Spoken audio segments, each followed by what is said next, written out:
Hello बच्चों। जो हमने पेपर अभी डिस्कस किया है उसी की केस स्टडी 2 क्वेश्चन जो है वो भी डिस्कस कर लेते हैं। सेक्शन 2 भी ओवर हो जाएगा। ठीक है। यहाँ पे एक क्वेश्चन पढ़े। केस स्टडी भी ज़्यादातर स्कूलों में जो पेपर्स बन रहे हैं उस सैम्पल पेपर के अकॉर्डिंग बन रहे हैं सीबीएसई के। तो ज़्यादातर जो केस स्टडी बनती है वो प्रोबेबिलिटी और एओडी के ऊपर दी हुई है। तो उसी पे भी इस पेपर में भी उसी पे बेस्ड केस स्टडी है। तो एक बार हम देख लेते हैं क्या है। यहाँ लिखा manufacture has 3 machines A B C. एक मैन्युफैक्चर के पास 3 मशीन्स हैं हमारे पास। ऑपरेटर ए जो है वो 1% डिफेक्टिव आइटम प्रोड्यूस करता है, जबकि अदर 2 ऑपरेटर जो बी एंड सी है वो 5% 7% डिफेक्टिव आइटम प्रोड्यूस करते हैं। ये तो गई डिफेक्टिव की बात। और यहाँ पे कह रहा है कि ए 50% टाइम पे जॉब पे रहता है, यानी एक तरह से कह सकते हैं कि ए 50% आइटम बना रहा है, बी 30% आइटम बना रहा है और सी 20% आइटम बना रहा है। अब वो कह रहा है कि हमने सारी आइटम्स को एक स्टॉक पाइल में रख दिया और एक आइटम निकाली वो डिफेक्टिव थी और उसके बेस पे क्वेश्चन पूछे जा रहे हैं। तो इसका मतलब भी क्लियरली बेस थ्योरम है। और आपको याद होगा बेस थ्योरम में जो इवेंट्स हो चुके होते हैं उसको ए मानते हैं और जहाँ ऑप्शन होती है वो हम E1 E2 E3 मानते हैं। ठीक है ना। यहाँ पे क्या ऑप्शन क्या हमारे पास कि या तो ए ने प्रोड्यूस की होगी या बी ने प्रोड्यूस की होगी और या सी ने प्रोड्यूस की होगी। और ये कन्फर्म इवेंट है कि वो डिफेक्टिव है, इसलिए ए को मान लेते हैं डिफेक्टिव आइटम। ठीक है। अब बात करते हैं इसकी कि हमें दिया क्या हुआ और अब क्या पूछ रहे हैं। कह रहे what is the probability that defective item is selected, यानी ए की प्रोबेबिलिटी बताओ if it is produce by operator A, यानी ए बाई E1 बताना। तो यहाँ तो दिया हुआ है कि ए कितनी बना रहा है और डिफेक्टिव आइटम 1% ही लिखा है ना। फर्स्ट सेकंड लाइन में 1% डिफेक्टिव आइटम है हमारे पास। तो हम कहेंगे भी इसका आंसर हो जाएगा 1/100। तो 1/100 यानी 1%, ये हमारा आंसर हो गया। अब वो कह रहा है if X denote the probability that defective item is selected and if it is produce by operator B and Y denote the probability that, मतलब बेसिकली कह रहा है कि एक्स जो है ना वो P of probability that defective item is selected and it is produce by operator B, ये एक्स है, और वाई हमारा है P of A by E2। तो इसका सम बताओ। तो अगर आप E3 और ये E3 है, इसका सम बताओ। तो अगर आप ध्यान से देखो यहाँ दे रखा है कि B कितना प्रोड्यूस कर रहा है 5% और C कितना प्रोड्यूस कर रहा है डिफेक्टिव आइटम 7%। तो इन दोनों का सम कितना हो गया 12%। तो ये 12% पूछा हुआ है, यानी हम सिर्फ क्वेश्चन को समझेंगे क्या है और उसके अकॉर्डिंग डाटा से देख लेंगे। अब वो कह रहा है what is the probability that choose an item is not defective.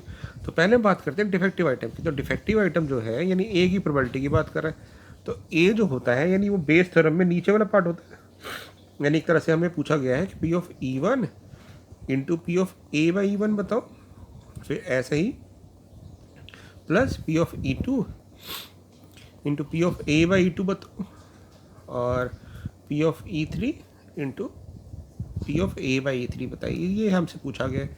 तो एक बार हम कैलकुलेट कर लेते हैं। जब ये निकाल लेंगे तो 1 में से माइनस कर देंगे। ठीक है। तो पी ऑफ E1 50% है, 50% इंटू 1, तो ये हो जाएगा एक तरह से 50 इंटू 1 और नीचे आ जाएंगे हमारे पास 1 2 3 4 जीरोस। ठीक है। प्लस 5% और ये कितना प्रोड्यूस कर रहा है 30, तो 5 इंटू 30 150 हो जाएगा। और ये हो जाएगा 20 इंटू 7, 20 इंटू 7 140 हो जाएगा। तो 150 और 50 होगा 200, ये और 340 340 और ये हमारे 4 जीरोस, तो ये कट जाएगा 34/1000। देखिए कोई ऐसी ऑप्शन है 34/1000, 34/1000 हमारे पास ऑप्शन नंबर बी। बट ये एक चीज़ और हो गई गड़बड़ है ना, ये तो हमारी डिफेक्टिव आइटम की थी, तो ना डिफेक्टिव आने की 1 में से माइनस करेंगे। ठीक है। तो ये आ जाएगा हमारे पास 966/1000। बट यहाँ कोई ऑप्शन नहीं देगी दी गई है, इसका मतलब है क्वेश्चन में गड़बड़ है। ये हमसे डिफेक्टिव आइटम की बात ही कर रहे हैं कि डिफेक्टिव आइटम की प्रोबेबिलिटी बताओ। अदरवाइज कोई ऑप्शन ऐसी तो देनी चाहिए थी। अब वो कह रहा है if selected item is defective, ये कंफर्म है कि आइटम डिफेक्ट हो गई है, प्रोबेबिलिटी बताओ कि वो ए ने प्रोड्यूस किया, यानी E1 बाई ए बताओ। तो इसका फॉर्मूला क्या होता है P of A by E1 into P of E1 upon नीचे टोटल। और ये अभी हमने सॉल्व करके निकाला है 340/1000 आया था। और पहला वाला पार्ट था हमारा 50, क्योंकि पहला आया था ना 50 फिर 140 150 और 140, तो 50/1000 10,000 था ये। और ये था तो 10,000 से 10,000 कट गया, 0 से 0 कट गई 5/34, तो ये हमारा ऑप्शन आ जाएगा।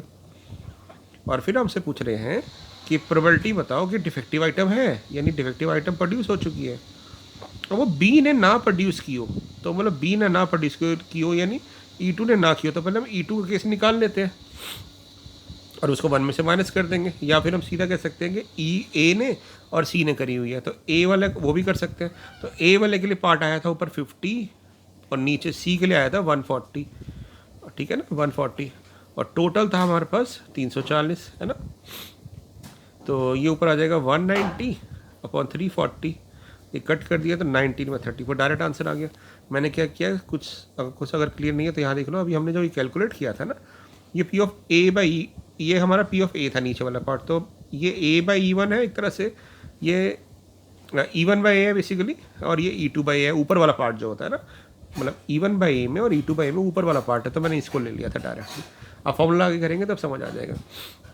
बट ये क्योंकि देखो बेटा हमारे पास ये हमें कैलकुलेशन तो करके दिखानी नहीं है, ऑब्जेक्टिव पेपर है, तो हम डायरेक्टली ऐसे स्मार्ट मूव भी कर सकते हैं। ओके, लास्ट क्वेश्चन और डिस्कस करते हैं। 18th क्वेश्चन, ये एओडी पे बेस्ड है, एनसीईआरटी के एग्जांपल ही है, तो एनसीईआरटी जरूर करिएगा क्योंकि ज़्यादातर क्वेश्चन एनसीईआरटी से ही बनेंगे अभी भी, इस बार भी। यह कह रहा है कि महिमा एंड श्रेया दो वर्टिकल पोल्स के बारे में सोच रही हैं, एपी एंड पीक्यू, जैसे डाटा दिया हुआ है। क्या कह रहा है, R P square P Q square R Q square की वैल्यू क्या होगी, डायरेक्टली क्वेश्चन पूछ लिया, कोई ऐसा कुछ नहीं है। तो यहाँ पे अगर मैं पाइथागोरस थ्योरम लगाऊँ तो इसमें बेटा इस ट्रायंगल में पाइथागोरस थ्योरम लगाएंगे तो क्या हो जाएगा, पाइथागोरस थ्योरम हो जाएगी X square plus 16 square equal to R P square. इसमें पाइथागोरस थ्योरम लगाएंगे तो ये बन जाएगा 20 माइनस एक्स का स्क्वायर प्लस 22 का square equal to R Q square. और हमारे को फर्स्ट पार्ट में पूछा है कि इन दोनों का सम क्या होगा, तो इन दोनों को ऐड कर देते हैं। तो जब ऐड करेंगे तो इसको खोलेंगे तो ये आ जाएगा x square plus 400 minus 40x plus 484, तो ये आ जाएगा x square minus 40x plus 884, और इधर से आ जाएगा ऊपर वाला आ रहा है एक्स स्क्वायर प्लस 16 का स्क्वायर हो जाएगा 256, और एक्स स्क्वायर और एक्स स्क्वायर होगा 2x square, 2x square minus 40x, एक बार देखिए 2x स्क्वायर माइनस 40x कहीं है, 2x स्क्वायर माइनस 40x, तो हमारे पास इसी ऑप्शन में दिख रहा है बस, और है ही नहीं, क्योंकि ये प्लस 40 है, ये प्लस 40 है, प्लस 40 है, यानी यही ऑप्शन होना चाहिए, और वैसे भी इसको सम करने पे यही आ रहा है, ठीक है ना। तो ये हमारे पास फर्स्ट ऑप्शन हो गई। अब वो कह रहा है जब ये क्वेश्चन बन गया फिर तो क्वेश्चन आसान है। वो कह रहा है what is the derivative of x, और एफ एक्स को इसको मान रहा है, यानी ये जो हमारे पास आया ये एफ एक्स है, इसका डेरिवेटिव पूछ रहा है। तो इसका डेरिवेटिव कैसे लेंगे, 2x स्क्वायर का डेरिवेटिव क्या होगा, पहले 2 as it is, X square का डेरिवेटिव 2x, तो ये 4x बन जाएगा माइनस 40, तो 4x माइनस 40 कौन सी ऑप्शन सही हो सकती है, ये वाली सी ऑप्शन, क्योंकि 4 कॉमन ले लिया। अब इसको हमने जब 0 के ऊपर लग दिया तो x की वैल्यू 10 आ गई। कह रहे what is the distance to be covered from a to r such that F X as defined in 2 will be minimum, मतलब फंक्शन ये मिनिमम कब होगा, तो ऑब्वियसली ये जब सेकेंड डेरिवेटिव हम निकालते हैं, इसका सेकेंड डेरिवेटिव निकालेंगे एफ डैश एक्स का, वो पॉजिटिव आ रहा है, तो सेकेंड डेरिवेटिव पॉजिटिव का मतलब हो गया वो मिनिमा बन रहा है, और मिनिमा कहाँ आ रहा है, टर्निंग पॉइंट पे, कब, जब हमने x माइनस 10 को 0 पुट किया तो x 10 आ गया, तो 10 पे हमारा मिनिमा आ रहा है। तो हम पूछेंगे, और यहाँ पे क्योंकि हमें दिया हुआ डिस्टेंस क्या है, x मीटर में है, तो इसका मतलब हमारे पास आंसर आ जाएगा 10 मीटर, तो ये हमारी ऑप्शन हो जाएगी। अब पूछ रहे ए आर क्या होगा अगर आर पी स्क्वायर और पी आर क्यू स्क्वायर बराबर हो जाएगा, इन दोनों को बराबर रख दो, इन दोनों को बराबर रखोगे यानी इस रिजल्ट को और इस रिजल्ट को बराबर रखोगे तो इससे इसे कट जाएगा, तो हमारे पास आ जाएगा 40x is equal to 884 minus 256, तो 14 में से 8 6 गया तो 8, 7 में से 5 गया तो 2, और यहाँ बच गया 6, तो 628, इसको कट कर देते हैं तो ये आ जाएगा आपके पास 6 4 1 4 2 कैरी 5 और 7 बाई 10, तो x की वैल्यू आ रही है 15.7, देखिए कोई ऐसी ऑप्शन है 15.7 हमारे पास ऑप्शन है, तो ये हमारे पास x आ जाएगा। हमसे x पूछा है क्या पूछा है, एक बार ये भी क्रॉस चेक कर लेते हैं। हमसे AR पूछा है, AR मतलब x पूछा हुआ है, और लास्ट पार्ट जो है इसका वो क्या दिया हुआ है देखिए, refer to question number 10, what is the value of F X when x is 1 metre. Second question में एफ एक्स क्या होगा अगर हमारे पास x 1 है, तो एफ एक्स तो हमारा यही था बेटा, है ना। फर्स्ट पार्ट पूछा, सेकंड पार्ट पूछा, refer to question number 10, what is the value of F X. ये क्लियर नहीं है, I think first part, second part नहीं होगा, फर्स्ट पार्ट होगा। ये जो हमारा फर्स्ट फंक्शन है इसको एफ एक्स मान लें ना, इसको फर्स्ट फंक्शन मानेंगे एफ एक्स को, तो एफ वन क्या होगा, तो एक्स की जगह 1 पुट कर देंगे बेसिकली। तो हमारे पास फंक्शन में जब पुट करोगे एफ को 1, एक्स को 1, तो ये बन जाएगा 2 माइनस 40 प्लस 1140, 1140 में से 40 गया तो 1100 और 2, 1102 आ जाएगा, 1102 और ये मीटर में हो जाएगा, तो ये हमारा आंसर हो जाएगा, है ना। और एक चीज़ और यहाँ पे एक और मिस्टेक है, 1102 बेटा, क्योंकि ये हमारा मीटर भी नहीं होगा, क्योंकि ये हमारे पास एक्स स्क्वायर की यूनिट है ना, एक्स स्क्वायर है, तो ये नहीं होगा, 1102 मीटर स्क्वायर होगा, क्योंकि एक्स हमारा ही आ रहा है। क्योंकि हमें फंक्शन जो दिया है, अगर आप ध्यान से देखो तो यहाँ पे फंक्शन एफ एक्स जो दिया हुआ R P square R Q square है, तो एक्स का स्क्वायर और इसके मीटर स्क्वायर होगा।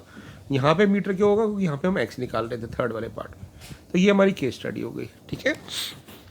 तो हमने इस पेपर का सेक्शन 1 पहले कर लिया था और सेक्शन 2 डिस्कस कर लिया, तो आप इसको एक बार प्रैक्टिस कर लेना, ठीक है। Thank you.